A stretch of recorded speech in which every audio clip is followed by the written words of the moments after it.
रहमान रहीम। अस्सलाम वालेकुम। मैं हूं ईसा नकवी। आप सबको मेरी तरफ से बहुत बहुत ईद मुबारक हो।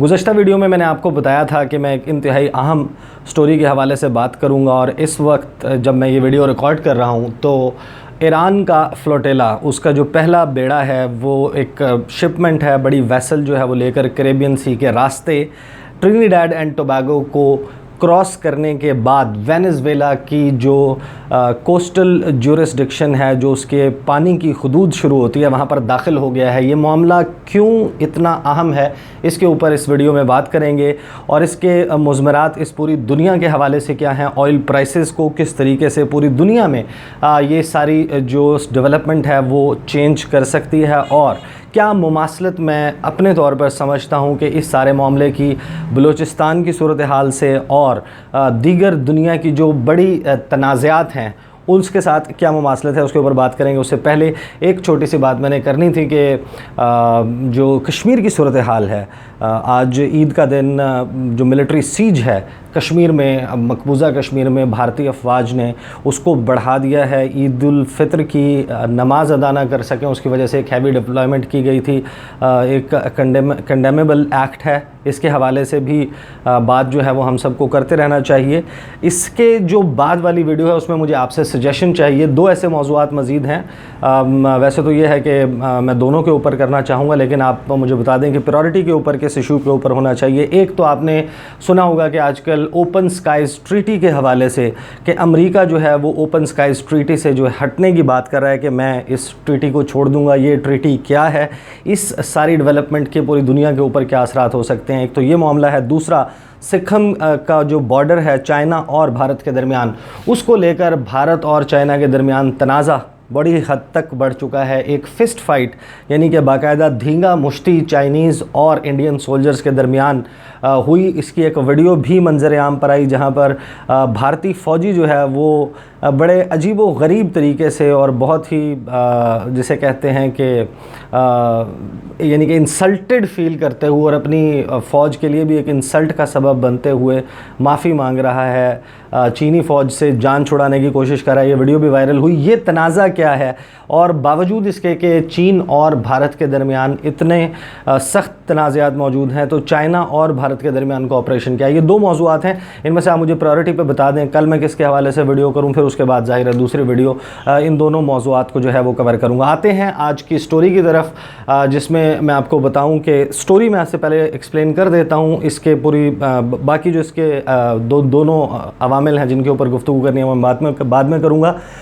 इस वक्त जो है वो लगभग 15,43,000 बैरल तेल लेकर पहला जो ईरान का शिप है वो इस वक्त वेनेज़ुएला के साहिलों के करीब पहुंच चुका है, और बहुत सारे लोग जब ये वीडियो देखेंगे तो ये साहिल पर पहुंच चुका होगा, लंगर अंदाज हो चुका होगा।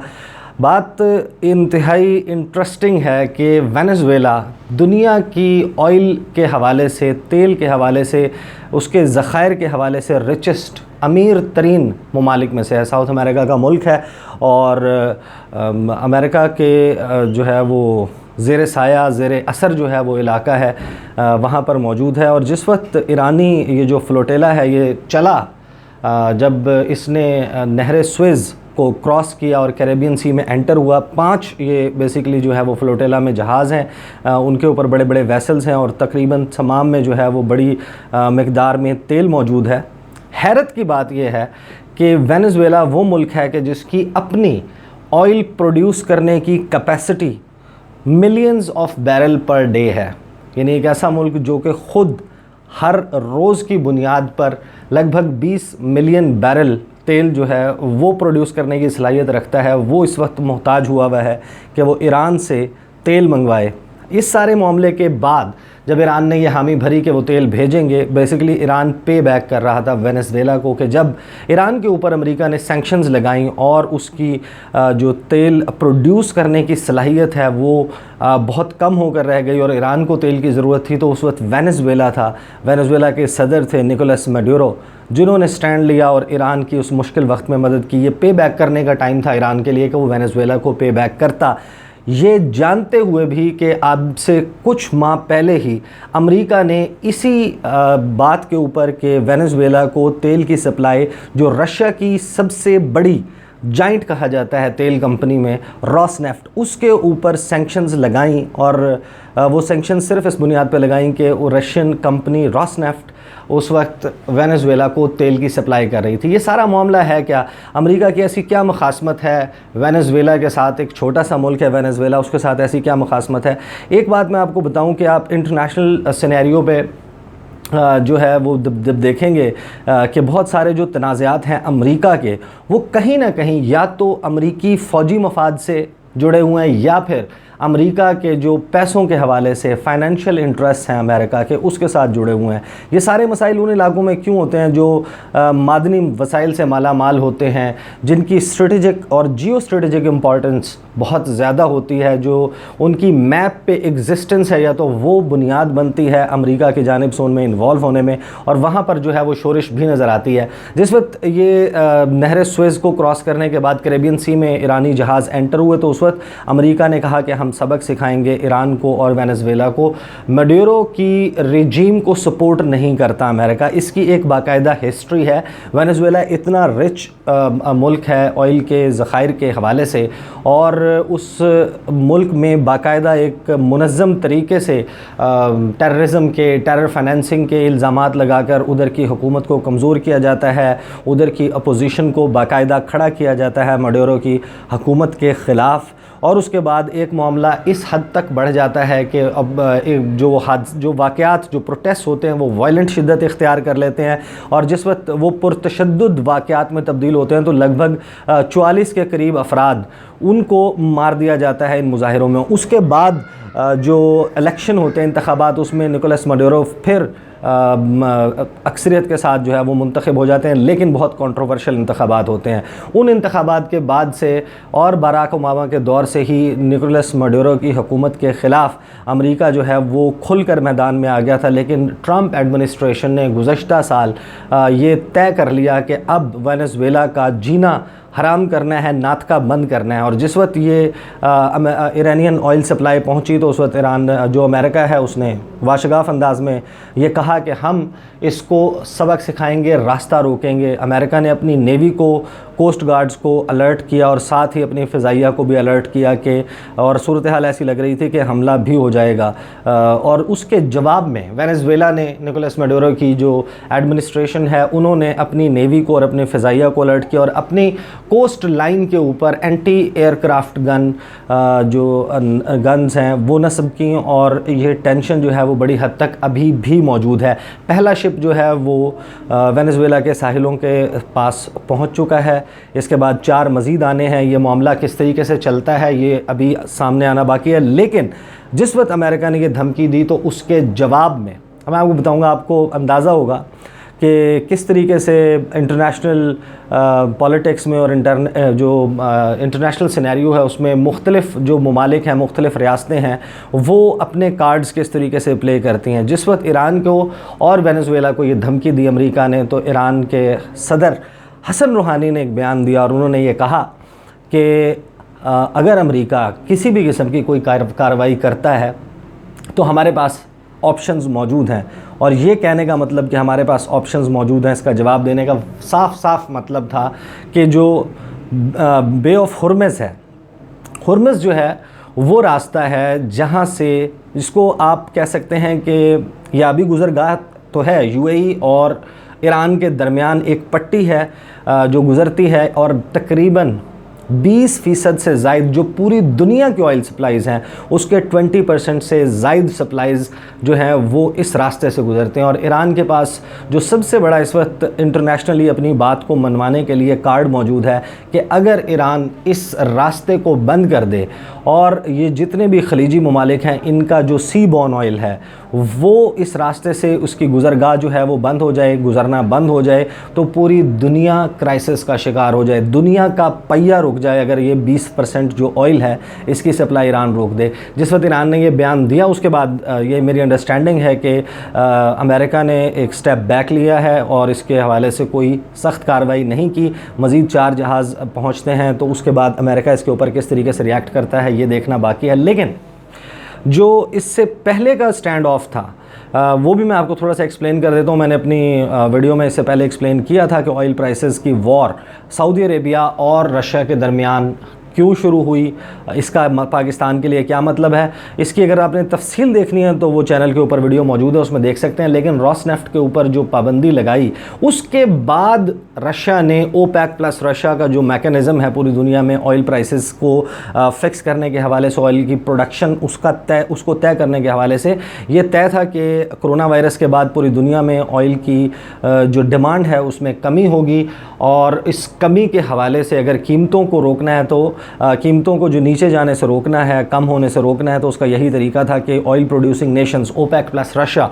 अपनी जो प्रोडक्शन ऑफ ऑयल है उसको कम कर दें।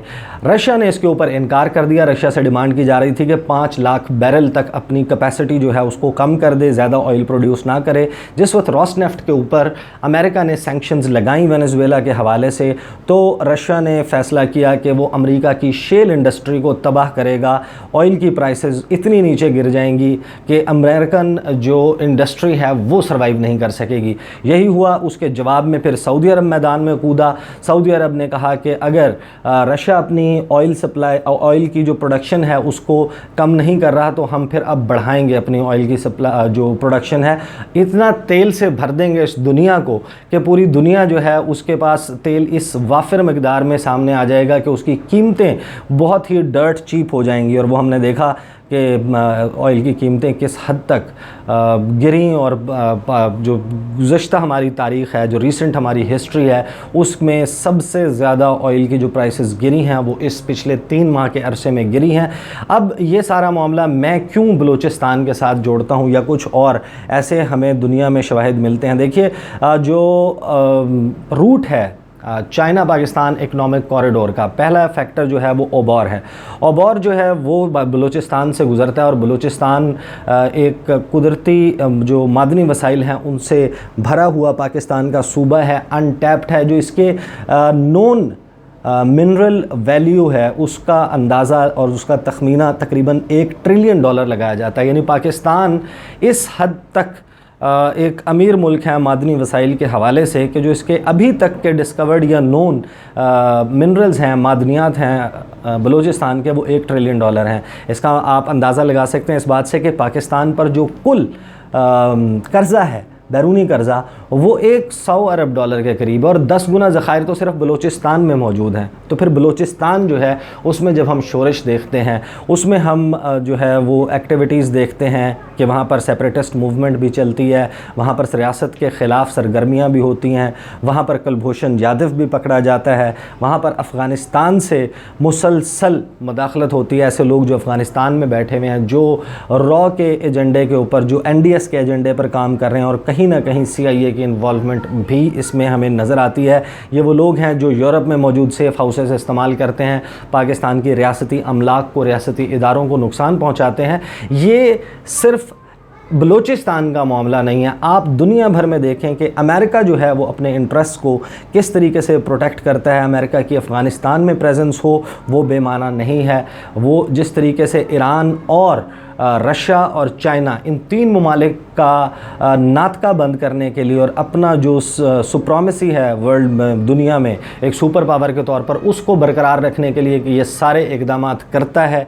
साथ ही जब आपने देखा कि गुज़श्ता 5 साल से पहले अगर आप थोड़ा सा चले जाएं तो अरब स्प्रिंग आया था। अरब स्प्रिंग में जो है वो बहुत सारे ममालिक, उसमें जो पॉपुलर अपराइजिंग थी, लोग जो हैं वो अपनी हुकूमतों के ख़िलाफ़, रजीम के ख़िलाफ़ उठ खड़े हुए। उसमें अमेरिका ने एक वाज़े तौर पर दोगली पॉलिसी अपनाई। लिबिया में उसने लोगों को सपोर्ट किया, रजीम के ख़िलाफ़ था। मिस्र में उसने लोगों को सपोर्ट किया, अपराइजिंग को सपोर्ट किया, रजीम के ख़िलाफ़ था। बहरीन का मामला आया तो वहाँ पर वो रजीम के साथ था, लोगों के ख़िलाफ़ था, क्योंकि बहरीन में अमेरिका की स्ट्रेटेजिक इंस्टॉलेशंस हैं। वो यहाँ से पर्शियन गल्फ़ को कंट्रोल करता है। यहाँ पर उसकी नेवी की, यहाँ पर उसकी फ़िज़ाइया की इंस्टॉलेशंस मौजूद हैं। तो अमेरिका अपने इंटरेस्ट से इस पूरी دنیا کے اوپر کس طریقے سے اپنی اجارہ رکھنا چاہتا ہے، اور بلوچستان کی جو صورتحال ہے اس سے بھی کہیں نہ کہیں ان تمام انٹرنیشنل ایجنسیز کے ساتھ ساتھ امریکہ کا مفاد یہ جڑا ہوا ہے کہ اگر چائنا کو کرٹیل کرنا ہے، جو کہ ایک بڑی سپر پاور کے طور پر سامنے آ رہا ہے، تو اس کا طریقہ یہ ہے کہ اوبور کو کمپلیٹ نہ ہونا دیا جائے۔ اوبور کو ہٹ کرنے کے لیے پاکستان کے صوبے بلوچستان میں صورتحال کو اس حد تک بگاڑنے کا منصوبہ ہے کہ سی پیک منصوبہ مکمل نہ ہو پائے۔ اس وقت جو ہے وہ پاکستان کے ریاستی ادارے، چائنا خود اس سارے معاملے کو اس کی سیکیورٹی کے حوالے سے، اس کی جو مسائل آ رہے ہیں اسٹریٹجک محاذ کے اوپر، اس کو دیکھ رہا ہے، اور امید یہی ہے کہ یہ معاملہ جو ہے وہ کسی بین الاقوامی سازش کا شکار نہیں ہوگا، سی پیک بن کر رہے گا، اوبور جو ہے وہ ایک ریالٹی ہوگی، اور دنیا جس تیزی سے ایک نئے ورلڈ آرڈر کی طرف جا رہی ہے، ایک نئی دنیا، ایک جو ہے وہ ملٹی پولر ورلڈ، جس کے جو پولز ہیں پاور کے وہ بہت کریٹ ہو رہے ہیں۔ چائنا ایک بڑی سپر پاور کے طور پر سامنے آ چکا ہے، اور ریجنل ری الائنمنٹ ہو رہی ہے، نئی علاقائی صف بندی ہے جس میں نئے دوستیاں جو ہیں وہ تشکیل پا رہی ہیں، ایک نیا بلاک بن رہا ہے، ایک طرف China, Russia, Iran, Pakistan, Turkey, اس قسم کے ممالک ہیں جو امریکہ جو ہے اس کو سپورٹ نہیں کرتے، دوسری طرف امریکہ اسی خطے میں بھارت کو کس طریقے سے سپورٹ کر رہا ہے۔ یہ میں چاہ رہا تھا کہ یہ جو انٹرنیشنل سینیریو ہے میں اس کو آپ کے ساتھ ڈسکس کروں۔ مجھے ضرور بتائیے گا کہ میں اگلی جو ویڈیوز میں کرنا چاہ رہا ہوں سکھم والے معاملے پر پرائورٹی آپ کیا چاہتے ہیں کہ کس ویڈیو کو رکھوں، اس کے اوپر یقیناً اگلی ویڈیو میں بات ہوگی۔ مجھے تب تک کے لیے اجازت دیجیے، اللہ حافظ۔